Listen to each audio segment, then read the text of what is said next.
Hello everyone, this is Onkar Sharma, the poet and author who has written two books, one poetry collection, The Songs of Suicide, which is here in my hand, and another one is a novel, Revenge Theory, that was published in 2023 last year.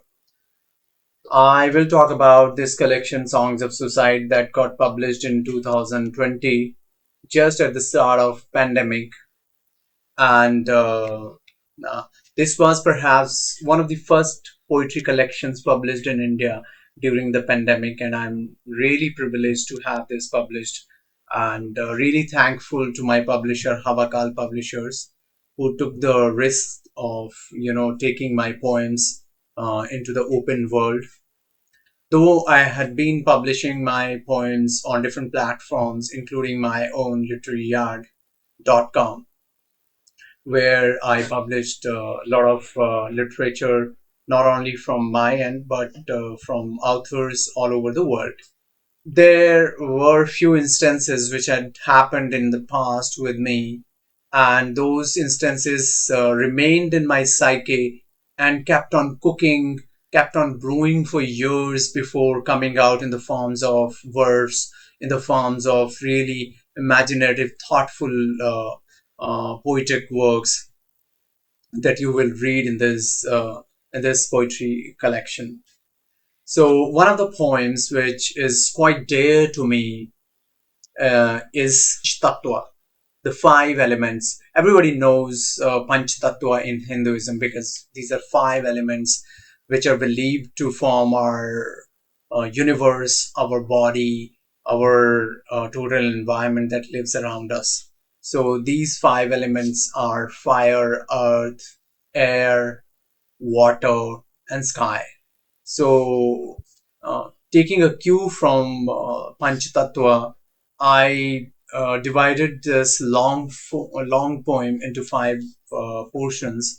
The first portion is the holy jal.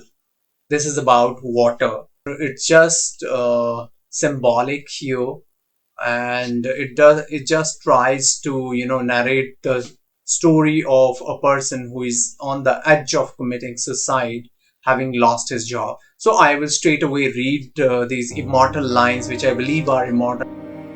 He walked by the bridge rail and mumbled. He sobbed on his past mistakes and tumbled. Yet he held himself and stopped in the center to overlook the array waves that did enter in broad daylight through the discarded waste and mired the abutments with stinking paste. At the crossroads of life and death, in search of liberty and boundlessness, combating within to beat the outside world, fired executive leaned over the bridge and looked at the waves black and purple and looked at his life that had turned turtle. Bank loan and EMIs must sink in there. The curse of credit cards must end here. He mumbled, he moaned, he fumbled, he groaned. Like a pair of clipped wings, his frail arms struggled to spread out, as if chained in thousand strings, gripped of his psyche fast in their cloud. From the front pocket he pulled out the cell phone. From another pocket he drew out his credit cards. From the pants pockets he took out the pink slip. From the same pocket he pulled out the car keys and veritably offered them to the still stinking river, slowly murmuring, "I am coming into your lap too." Puffing out the pungent breath scornfully, and preparing to become another victim of the river's snares, he shut the moist eyelids and jerked and sobbed and smirked and probed. Let them have the last laugh. None can call me names past this moment. I am not a moron, mad and horribly hollow.